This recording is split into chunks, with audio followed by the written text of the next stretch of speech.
Okay, hello, WashU parents and families. My name is Mimi Mudd, and I want to welcome you to this pre-recorded video portion of our family webinar series. I'm the Assistant Director for Parent and Family Engagement, and I am joined by my colleague, Carolyn Herman, who's the Associate Dean and Director of Pre-Health Advising. So thank you for tuning into this conversation. I'm going to go ahead and pass it over to Carolyn so she can give us an overview of pre-health advising. Well, thanks for having me today, Mimi. I actually adapted these slides from a presentation that I do for our current students because I thought I'd love for students and parents to have the same information. And I open this since I'm meeting with students that this is kind of like a little quiz for them, but it's a pre-test since I didn't give them a chance to study. And so I asked them, true or false, you need to major in biology to go to medical school. And almost all of them know that the correct answer is false. You can major in anything you want. I went through and actually counted, and in a recent year, 38% of our successful first-time applicants did not major in biology, and 25% of our successful first-time applicants didn't even major in science at all. And then I asked them if they think that they have to get really great grades in their first and second year, those early science courses, their grades are just going to be really critical for their medical school application. And again, almost all of them know that the correct answer is false. And I want to really emphasize this for families and parents because I feel like this is something that has changed a lot in the last 30 years. I've been doing this for quite some time at more than one institution, and that is probably the thing that has changed the most over the trajectory of my career as an advisor is that numbers are less important than they used to be, and they are definitely not the only important thing anymore. And that, like 20 years ago, that kind of wasn't true. So it is really possible for us to say to every student, if you are motivated and you really want this, there is no academic mistake that you can make that will keep you out of medical school or any of the other terrific health professions that our students are interested in. And I want to also note that when we look at the applicants specifically that had more modest numbers, a GPA of 3.2 to less than 3.4, more than half of them were admitted the first time they applied. And even the ones that weren't admitted on their first application, they can do some things to strengthen their application, they reapply, and then they're admitted. So this is really not whether your student is going to be able to, achieve their dream. It's really just what is their path, what's the right timeline for them. And then I asked them if they think it's true or false that going straight through to medical school, not taking a gap year, is really best. And again, by the time they're here and this is a group of sophomores I'm usually presenting to, they know that the correct answer is that you absolutely can, and in fact, in many cases are encouraged to take a gap year. This is something else that I'd love to have the opportunity to help families understand, because this is very different than when they and their peers were in college. Gap years might have been strange. They might have marked people as, kind of less organized or, in some other like less attractive, but it really doesn't anymore. More than 80% of our students who are taking at least one gap year between undergraduate and med school. And it's not just at WashU. Nationally, the number is 70%. So this is very, very common. And if your student feels like they need more time to get ready, assume they know what they're talking about. And then I asked them, true or false, medical school application is super competitive. It's really reasonable to be afraid that you won't get in. This is the one they get wrong. They all say true, but the correct answer is actually false. So last year, 85% of our first-time applicants got in. And so I know I love my students so much, but I do know how they think. And when I know the minute I say that statistic, that immediately their little, the gears start spinning and they say, that means 1 in 7 didn't get in. What if that 1 in 7 is me? And so I actually took the time to look back about 5 years or so at all the people, and these weren't all necessarily first time applicants, but we had 62 people that didn't get in a particular cycle of, 350 plus that applied. So it still was not a huge slice of the numbers, but we had 62 reapplicants or people who were not admitted, some of them first time applicants, some of them reapplicants. And I thought, okay, 5 years later, let's see what really happened to them. So 19 successfully applied the following year, 8 successfully applied 2 years later, 15 reapplied more than once, but they were eventually successful. 2 decided that they didn't want to do whatever they needed to do to fix their application for a US medical school and just went on to a Caribbean medical school. That's maybe not like the path I would necessarily push for a student, but it is a legitimate choice for sure. They're going to be doctors. 8 did not reapply MD, but they entered like kind of some pretty fancy PhD programs. If they didn't want to reapply MD, maybe they didn't want to be a doctor that much. And maybe it's a blessing that they didn't get in, because medicine is a long, long road. If you are not sure that that's the road for you to be on, it's better for you to pick a different path for sure. One of them changed their mind and went to dental school. One changed their mind and went to nursing. Again, I feel like these are good outcomes.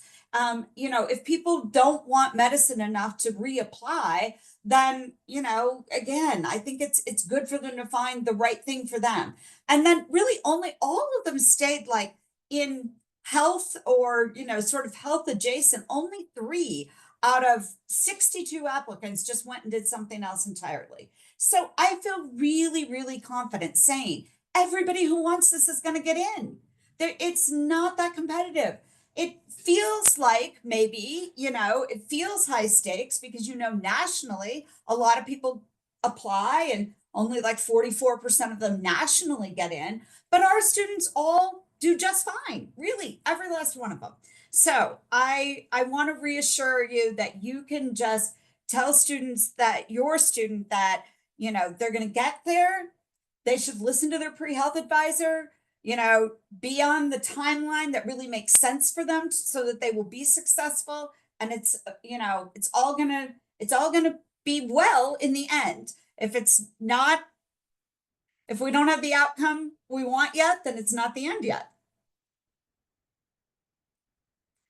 And then I really, I think the other thing I would love for families to know, I say this to my students because these students are often mentoring other students, which is why I'm speaking to sophomores. And I tell them, think about how you're talking to the first year students that you're working with. If you are saying to them, oh, pre-med classes are so hard. Yeah, man, that's tough. But you really have to make time to do research. And are you volunteering and you put all this stress on them? That does not help them be more successful. I think it's much more helpful to communicate that college is a big adjustment. Take the time that you need to, get your feet on the ground academically, do the things that you want to do in the order that you want to do them. And there is a lot of work that is, associated with developing a strong portfolio for applying to health professional school, including medical school. But if you just look at it as a lot of work that you have to do, but you can do it at whatever pace is right for you, of course, these kids all know how to work hard. They just would not be at WashU if they didn't. They all know how to be successful if they are reassured that they can do it on their timeline and that they will absolutely get where they want to go. So that's the presentation that I make to my sophomores who are going to be mentoring first year students. And we talked about, maybe you and I talked about maybe also addressing a couple of like really frequently asked questions. And I guess I'd also say that my email was up there on that last screen if we want to toggle back to that. If you have a question that that I'm not covering here in the top hits, then for sure I welcome you to email me directly, and I'm happy to have a conversation or have a communication with you by email, either one. So students and families often want to know how you get a pre-health advisor assigned to you. We have a Canvas course called A Reflective Guide for Pre-Health Students. And when students complete that Canvas course, which is not an onerous set of assignments, the average time that kids spend in that course is about 5 hours. So it's something that can easily be done, over a break, winter break, spring break, summer, as soon as they complete that course, they'll be assigned an advisor. If they are pursuing medicine, there's lots of choices. We, assign them based on a number of criteria. If they're pursuing something other than medicine, we do match them with a specialist advisor who is knowledgeable about their particular field. So if your student is really interested in physical therapy, we actually have a physical therapist at the Center for Career Engagement that works with students who are going on physical therapy. So we've got lots of great resources, kind of no matter your destination. And then another really common question I get is, okay, so if they have to go do this Canvas course, who should they talk to before they, can make time for that or before they get around to that? We have drop-in advising, pre-health drop-in advising, and the Zoom link for that, and the hours for that are on our pre-health website, prehealth.wustl.edu. There are hours every day of the week, Monday through Friday, and so hopefully there's some time there that your student can come by and talk to somebody when they're not in class or have, kind of other commitments and responsibilities. We also get a lot of questions, especially since I, push the gap year thing, about whether alums have access to the same resources. And the answer to that is absolutely yes.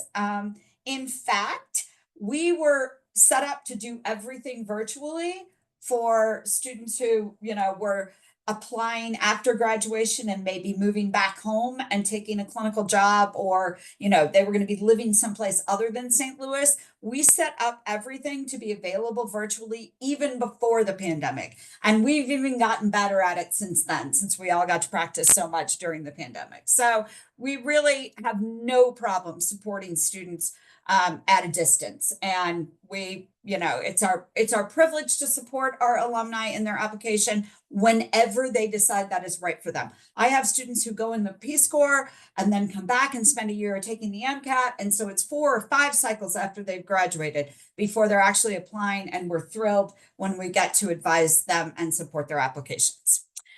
And then I also get a lot of questions about how students find clinical experience.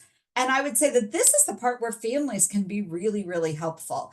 You may have people in your network, your friends, your extended family, your colleagues, networks who know healthcare providers, and you can introduce your child and, ask for a shadowing opportunity, or some type of volunteer or employment opportunity. But even if you don't know anybody in healthcare, you're accessing some healthcare, and so your child probably had a pediatrician. Maybe they're still seeing that person, maybe they haven't really even found a grown-up doctor, but you probably have a doctor. So ask your providers if your child could do an informational interview or come shadow them for a day.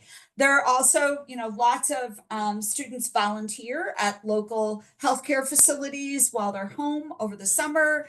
And if they are looking for an experience, whether it's a clinical volunteering or clinical employment experience in St. Louis, our Center for Career Engagement is absolutely, they have an entire healthcare and sciences team that is very knowledgeable and set up to coach students in their search for experiences.